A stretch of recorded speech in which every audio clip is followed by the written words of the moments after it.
Now, when we take a look at this decibel scale, we wonder, like, well, how much louder is something than something else? Now, remember the decibel scale. If we look here, if I put this where our beta is, so let's say the decibels are 20 decibels. We put that here. So if I want to figure out what the intensity of sound, don't I have to take the 20 and divide it by 10? The formula has this built-in multiplier. So if I write 20 here, it has to be divided by the 10. So I'm actually getting a 2 there. Now remember, if we do that, it's base 10, so it's 10 to the second. So let's say the sound at 20 decibels has a level of a value of 100. Okay, now at 30 decibels, what would we put here? 30 here divided by the 10 would be 3. So the value would be base 10, 10 to the third, which is equal to 1,000. All right, if I use 40 decibels, 40 divided by 10 is 4. 10 to the, no, don't say to the 40th.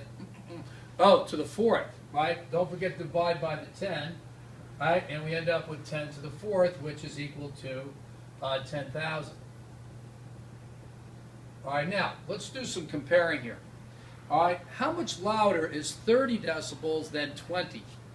And the answer is between 100 and 1,000. Isn't that a factor of 10 times louder? And it seems so. All right, how much louder is 40 decibels than 20? So if we look there, when we do that, all right, it's going to end up being the difference between 100 and 10,000. So the difference here for these two is not going to be double. 40 is not twice as loud as 20.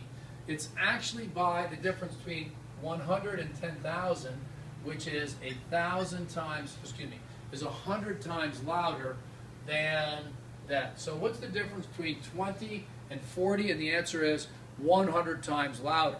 All right, now let's try one out here. Let's say we have 120 decibels. How much louder is 120 decibels than 20? All right, so we take the 120 divided by 10.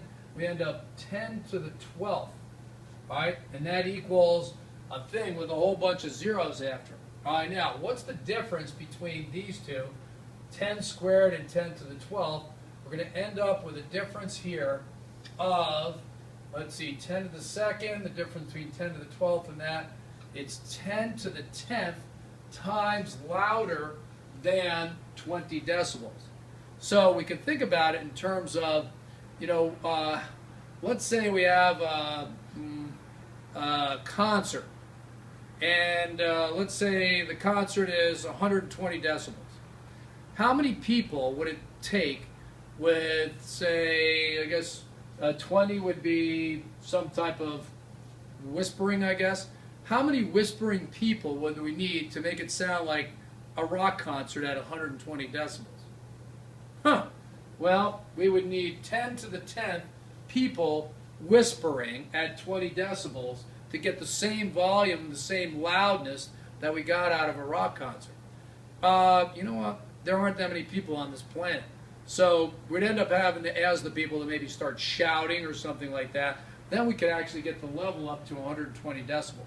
So this gives us some idea the power of this logarithmic function. Little changes here create large changes in those values. So remember, the difference between 20 and 120 is 10 to the 10th. That's a lot of change. And the decibel system is very, very powerful. Big numbers are very, very loud.